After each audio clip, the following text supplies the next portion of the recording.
TNT Open Mind Insights brings you powerful, authentic conversations, illuminating the path to better mental health care for all.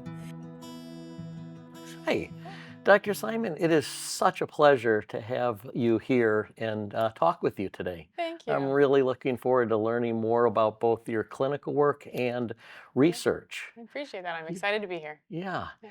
So, your work, Yeah. both clinically and with your research, hmm focuses on behavioral sleep medicine and integrating that into the care and behavioral modification with kids predominantly. Is that correct? Or Um, across the lifespan? yeah, close. What I do is I try to understand how sleep influences cognitive processes like memory and attention and mood, mental health disorders, and how that changes over time.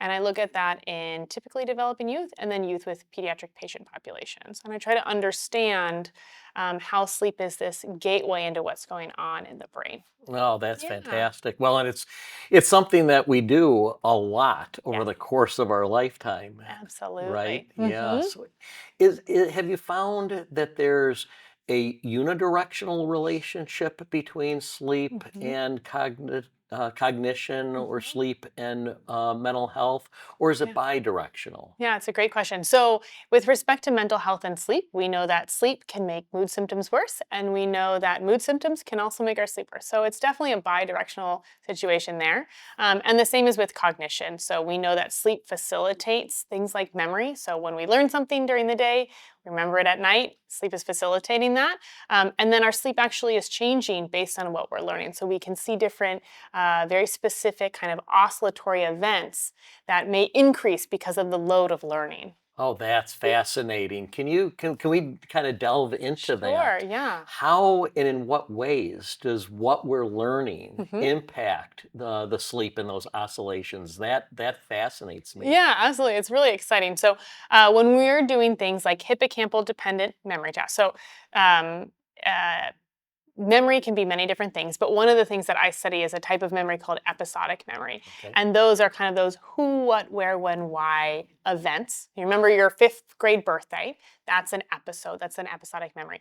And that information is encoded in a place in the brain called the hippocampus, which kind of is the index for wherever it's stored in the neocortex and brain. And we know that hippocampal dependent memories need sleep to be retained. So when we're learning hippocampal dependent information, when we go to sleep at night, we actually see changes in slow wave activity and events called spindles, and that we know that those are actually nicely correlated with subsequent retention the next morning and then longitudinally over time. Wow, that's Yeah, fascinating. it's great. How does that differ Yeah. in individuals who have or do not have mental health issues? Yeah, Yeah. it's a great question, and actually one that I'm exploring in my own research. So I right now have a grant-funded study to look at how daily sleep changes and the influence of that on memory in youth who do have depression and those who don't. So Okay. I'll have to get back to you on that. Okay, Yeah, we'll stay tuned. sounds good. Yeah. Absolutely. Has your research delved into how different substances hmm impact sleep and the consolidations of memory? hmm Yeah, that's a great question. So, when I was working with Dr. Medic, who's also a professor at UC Irvine, we did a study where we were looking at the effects of zolpidem on emotional memory consolidation.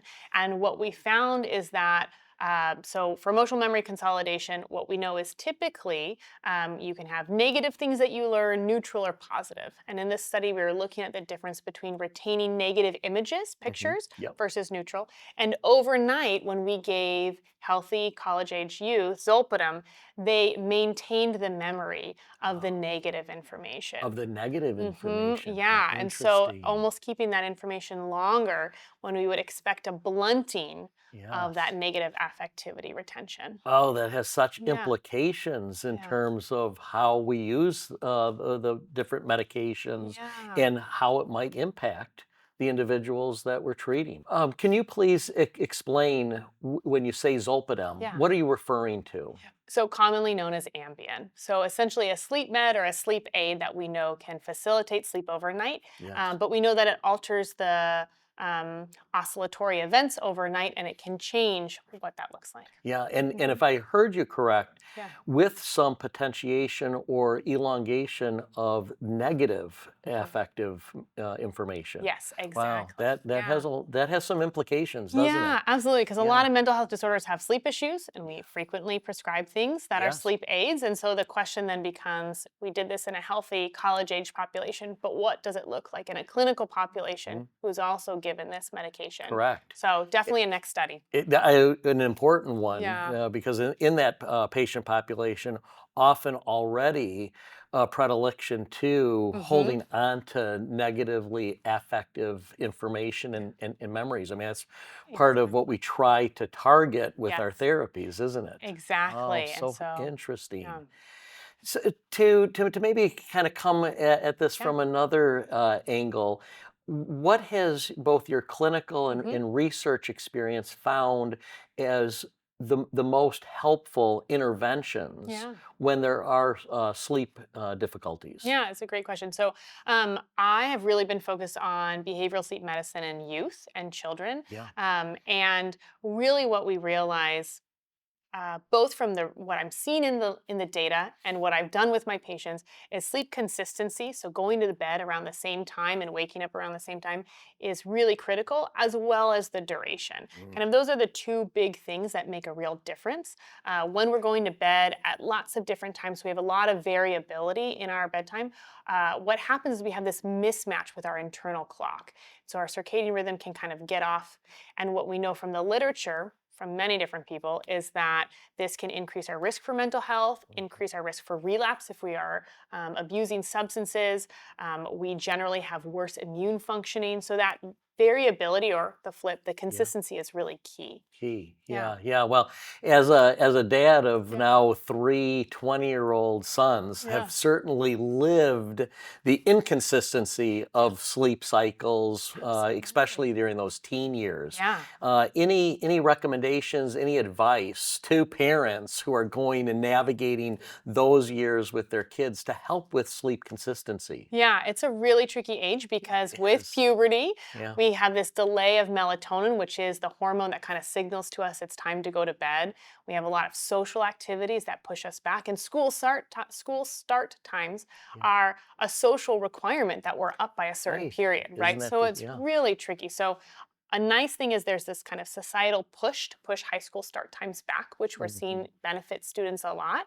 But having these conversations with kids about the importance of sleep Yes. and why it's needed and how Yes. you'll feel better, you'll do better on tests, you'll perform better in sports, and really framing that as the positives around getting good, healthy sleep, I think is Yeah. key. Absolutely. One of the Yeah. behavioral interventions we had to employ was Yeah. removing technology, the Yep. phones from the bedroom Yep. of our sons. Absolutely. That's a key one. Yeah, Yeah. yeah. Now that's that's a kind of a slight to technology because it can keep the kids up Hmm. longer because they're just stay engaged. Yeah. But I think technology often can be a benefit, and that there are Hmm. technologies that can help sleep. Hmm. Could you speak to some of the work that you've done deploying tech? Yeah, So the work that's not mine, but yeah, that's really nice, is there's apps that are built that deliver cognitive behavioral therapy for insomnia. So the specific kind of gold standard treatment we know that helps in app-based forms. mm, And so there's multiple different empirically validated, so really delivery of intervention that's centered in research that anyone can use if yes, they don't have access to a practitioner. So that's okay, one nice way of it. In my own research, I've developed an app called How Are You, where I'm tracking kids both in short bursts but also longitudinally. So every single day they hop on this app that I built and they do cognitive tasks.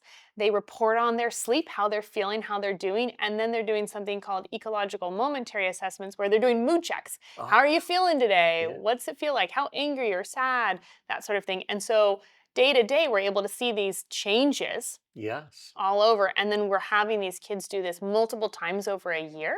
And so we can see what's predictive of long term sleep change. Oh, Yeah. that's fascinating. Yeah. Any preliminary data to Yeah. share with the Well, listeners? very preliminarily.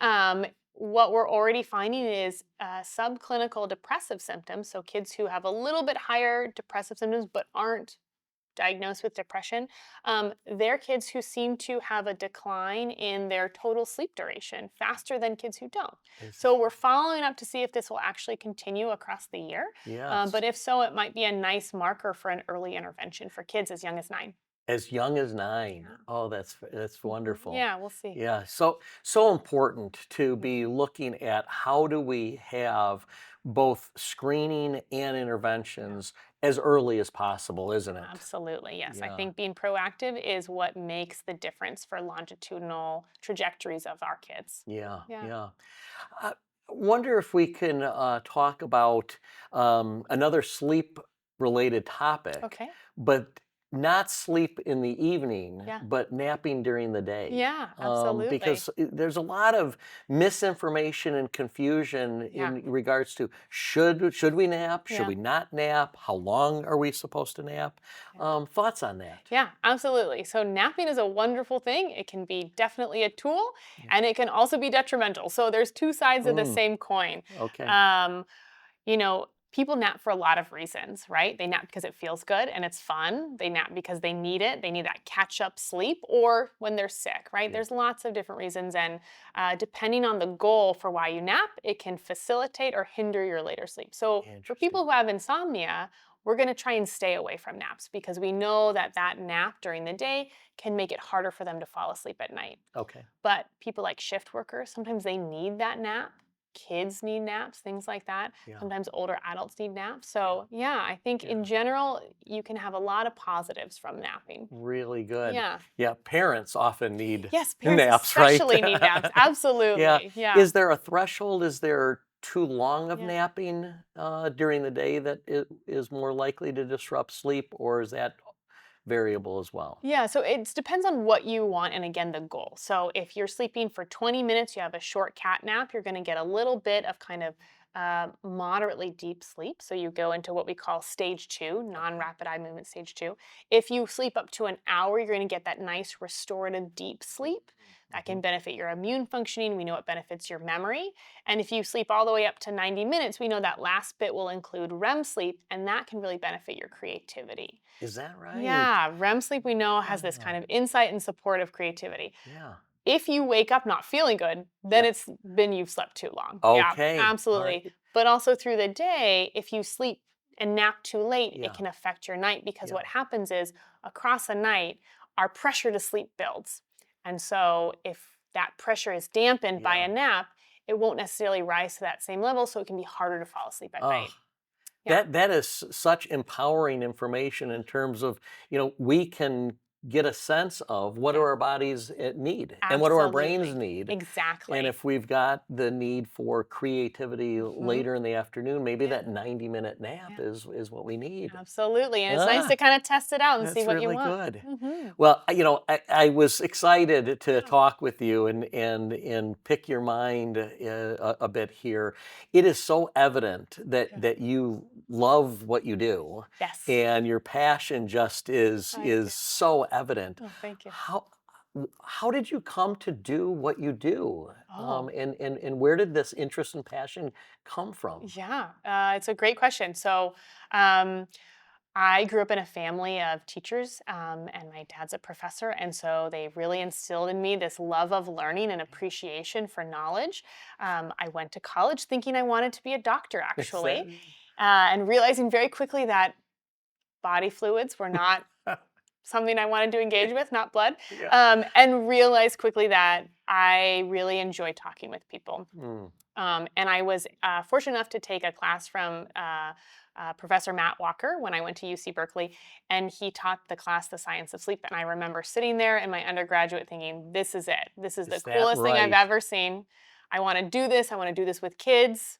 And had the opportunity to go to graduate school where I then studied sleep from a cognitive neuroscience perspective, Yeah. as well as getting the training clinically. And so I've just been able to meld my Mm. passions together from the beginning. Yeah, that's such a wonderful Yeah. combination. The academia and Yeah. the ability to conduct quality Yes. research, but then inform it with the Mhm. clinical. Yeah. That's a wonderful combination that you have Yeah. Yeah, I think developed, you it's know? great. Yeah, I Yeah, think what we know from working with our patients informs our research, and our research can inform our patient care. yeah, And I think that absolutely. translational component is really essential Yes. to making important science matter and making a difference in our patients' lives. I so agree with you. Yeah, there was a moment in my career after medical school that Yeah. I went to do a Oh, neuroscience yeah. fellowship thinking I was going to do academia, Uh-huh. and halfway through I realized unless I had more understanding and experience on the clinical, Yeah. it wasn't going to inform the research. So I resonate with Absolutely. that so deeply. Yeah. Yeah. Yeah, Yeah, I've absolutely. been very fortunate and lucky to have the opportunities I've had Yeah. and also work with some incredible clinicians as well as researchers throughout my Yeah, career. Yeah, absolutely. So, as you yeah, think, forward in your career, yeah. what are the questions yet to answer that hmm you want to be putting your efforts towards? Yeah, it's a great question. I am very invested in making proactive differences in children's lives. Mm, I think that when we can really change the course or prevent a course from absolutely. happening, Yes. that's where we make a difference and we also become healthier adults. And so, my hope in my own career is to really understand the nuances, not only day to day of what sleep is doing, but predictively, what will it Mm, help us do? And taking that to really identify and define new sleep interventions that we can do earlier to support cognition and our mental health. yeah. Yeah, If if we don't yeah, attend to that, yeah. and if we're not focused on those early interventions, hmm what are the consequences? What do you fear? Yeah, I mean, I think that we know from the research that if we don't sleep enough, we alter our brain structure. So, developmentally, we know that that can happen. We also know that we have worse mental health, right? Mhm. Sleep is a symptom of mental health issues, Yes, but also can be a consequence. And absolutely. so, I think that if we don't tend to these things, we know that we're going to more likely have chronic mental illness or chronic episodes. And I think that that's a concern that we then have to reactively attend to rather Yeah. than proactively. Yeah, absolutely. Yeah. Yeah, that's it's important. Yeah. It's such an important field that you are in, Yeah. and I love the attention to that early intervention of Yeah. what can we do Mhm. for kids Yes. so that we're literally changing the trajectory of the rest of their life, and in Yes. a very real sense. What I'm Yes. hearing you to Yeah. say is we're wiring the brain Yes. in a more healthy way. I mean, Absolutely. that wow. Yeah, Absolutely. isn't that Yeah. incredible? Yeah. Have you done any work with kids with higher ACEs score, the adverse childhood Mhm. experiences score, or childhood traumas? Because Yeah.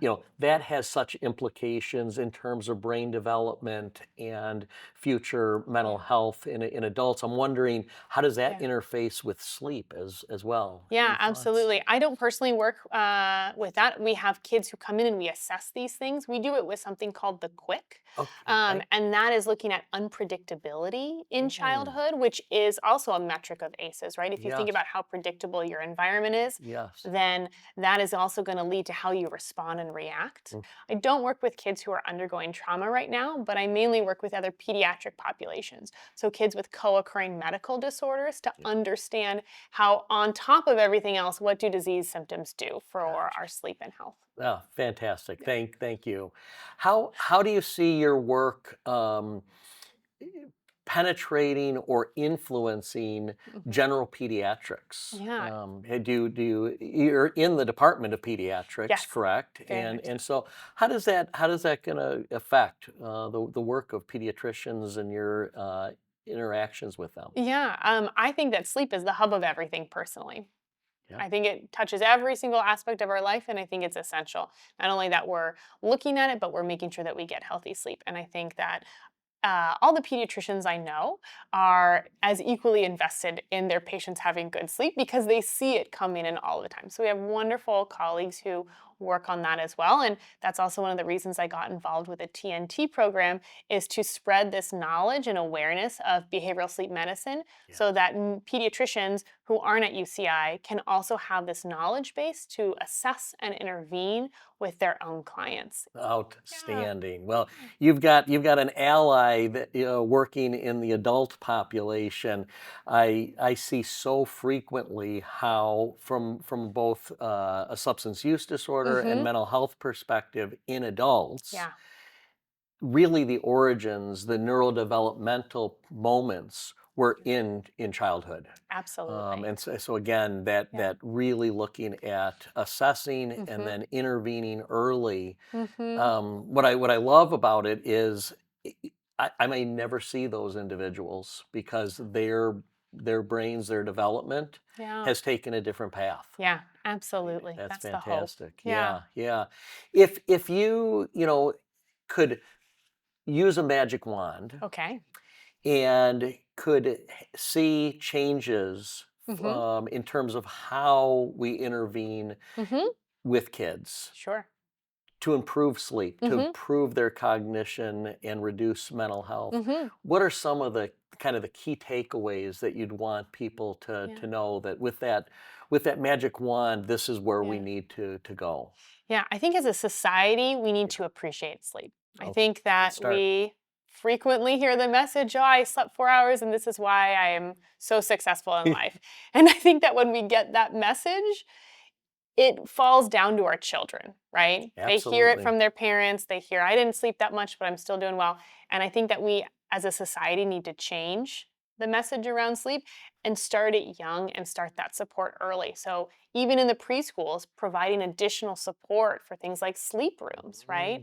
Mm, Into elementary school, we used to have kids nap in kindergarten. I napped in kindergarten. yeah. That's not a thing anymore, right? And so we know that some kids still need to nap. Yes. And some cultures nap every day. And so bringing that back in and bringing sleep health into our education system, and why we shouldn't have homework super late at night Mm, because it's going to get in the way of sleep. I think all of these things need to be thought through, yes. um, and and changed in some way. I know that making a difference in reducing homework might affect Yeah. other things. So Sure. it's all this kind of large symptom and system. But Yes. Yeah. But what I'm hearing from you yeah. is there needs to be that societal Yes, understanding, recognition, and some rebalancing, yes, shall we say. absolutely. I think that Yes. will be wonderful. We've talked a lot Yeah. about kind of adolescence Yeah. and the teenage Sure. years and the importance of sleep and Yeah. then down to age 9. Mhm. But how about infant Mhm. sleep? I mean, again, talk Yeah. about time spent sleeping. Mhm. Infancy is dominated by sleep. Yeah, What have absolutely. you studied in that age group? Yeah, so I actually started out my research studying infant sleep and how infant sleep can help language acquisition, right? Oh, So the wow. first and most powerful thing we learn Yeah. in that first year of life is acquiring language, Yes. and showed that a brief bout of sleep helped babies learn the grammar under language, which is what the building blocks of learning language are. Wow. So I started that from a research standpoint. From a clinical standpoint, I treat families and I talk to families a lot about sleep, Yeah. including infant sleep. And Yes. it is the most important thing kind of in early life. And there's also so much fear around it and lack of understanding of normal Yes. processes, Yes. right? Absolutely. Yeah, and it makes it tricky for parents because Yeah. then they think, well, my kid's not sleeping, or oh, I've That's got right. a bad sleeper. But Yeah. having wake ups is natural, and Yeah. a lot of it is normalizing. This is okay, and this is normal, and talking through with families when and where they want to intervene. So Mhm. we know that sleep interventions can be very powerful in infancy. They don't hurt parent attachment. They don't hurt the child. Long term, they turn out just fine. And I Yeah. think that's one of the fears of sleep training. Absolutely. Yes. Absolutely. Yes. But also, as a clinician, pairing with the family and joining with them, where do they want to change? What do they feel comfortable with? And working with a family. So there's no one size fits all in sleep Mhm. training in infancy. And Yes. I think that's a really important message of you can make little steps. Yeah. You don't have to jump all the way to the end if you don't want it. No, that's so Yeah. comforting because there is so much uncertainty Yeah, and as you say, fear. absolutely. You've got the bad sleeper of Right. a child, first of all, listen to that language. That's so Exactly. judgmental. And Exactly. then parents typically Mhm. take that on themselves. Yes. So, well, if they're sleeping, if Mhm. they've got a child that is sleeping poorly, Yeah. that then means that they are doing something wrong Right. as a parent, right? Exactly. And so I Yeah. hear what you're saying in such a comforting Yeah. way to normalize this, Mhm. because the anxiety and fear of the parent, that's often perceived also by the infant. Absolutely. Yeah. Yeah. So there's definitely that push and pull, but Yes. we know that,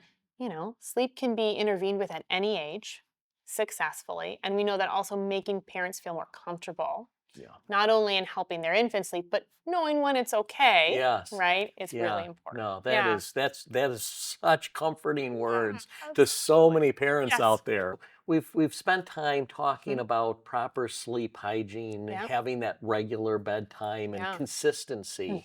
Hmm. But especially for those individuals who are struggling with anxiety, Hmm. or within the school year, the stress Yeah. that comes with being a kid these days, Absolutely. that in the middle of the night Hmm. awakening, Yeah. how can that be addressed? Yeah. Well, one of the things we want to know about a child who's waking up in the middle of the night is what's going on, right? And why? And what do their whole sleep routines look like? What does their bedtime look like? Is it easy for them to fall asleep at night? Is it hard? What does their wake up look like? Are they waking up refreshed in the morning? Are they waking up really groggy? Sometimes we can wake up in the middle of the night from nightmares. That's Hmm. one thing that we then need to Yeah. assess. There's great treatment called CBT for nightmares, where you are helping people re-script the scary parts of a nightmare into something less scary. So let's say a clown's chasing after you. You can do it where they're going to tickle you instead, or they're going to throw you a party. And repeating that re-scripted nightmare can actually stop the nightmare, we know, Oh, which is really yes. great. Sometimes kids wake up from anxiety, as you said, Yeah. and figuring out how do we then approach that anxiety. Sometimes what we can do is we can work with kids to have a journal next to the bed where they're going to jot down their thought, and they've got a time the next day at 3 p.m. to have a little worry session, but in Yes. the middle of the night isn't the moment, right? Hmm. And figuring out also what are the associations with bed. Our bodies are very attuned to the associations we form, and so we want to make sure our beds are places of comfort and safety and sleep, Hmm. and not a lot of other activities. Yeah. So sometimes when we are more aroused in bed, our bodies are more awakened. It's because we don't have really great sleep associations with our bed because we're doing other things on them. Sure. We're on video games, we're on our phone, we're reading, things like that. Yes. And so we can do little manipulations where we say everything but sleep, not in the bed, things like that. Yeah. That Yeah. I think that is a wonderful place Yeah. for us to land. Yeah. It is a pleasure Thank you. talking with you. Thank you so much for spending time today. And I am positive Yeah. that when people listen to you, Yeah. they're going to want to learn more. Oh, How can they reach out? How can they connect and learn more about you and the work that you're doing? yeah, absolutely. So I have a website. That's probably the easiest way to get in touch. It's for my lab. It goes over all the different studies that are also ongoing in case they have interest in Yeah, participating. I'm sure. So it's Sleep in Pediatrics. My lab is Sleep, Learning, and Emotions in Pediatrics. So sleepinpediatrics.com. And there's kind of a contact button, and they're happy to send a message, and I'm happy to chat. Yeah. Perfect. Thank you very, very much.